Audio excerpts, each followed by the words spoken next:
Well, you said something a couple weeks ago that struck me. You said concerning the tariffs, which economists say are going to raise prices, you said, quote, hang tough.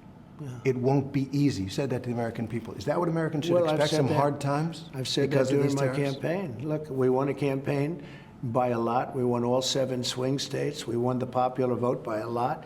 You know, we had a tremendous campaign. I said all these things during my campaign. I said, you're going to have a transition period. We've been ripped off by every country all over the world. They're laughing at us. They thought we were stupid people, and we were.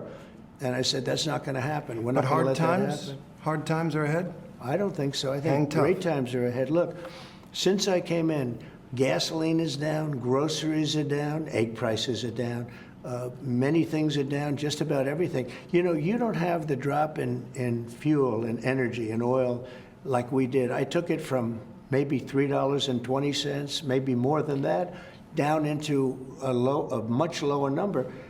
When you have that kind of a drop, you're not going to have inflation. Not now, but it's the tariffs, right? We still have 145% tariffs on China. Your Treasury Secretary said we basically have an embargo on China. Look, you're trying to say something's going to happen, Terry. No, okay, well, nothing's going to happen. You know business. Terry, I want to ask you. I do know business. Yes, so 145% tariffs on China, and that is basically an embargo. They deserve it. It'll raise prices on everything from electronics to clothing to building houses. You don't know that. You don't know whether or not China's going to eat it. That's mathematics. China probably will eat those tariffs, but at 145, they basically can't do much business with the United States. And they were making from us $1 trillion a year. They were ripping us off like nobody's ever ripped us off. And by the way, we have other countries that were just as bad.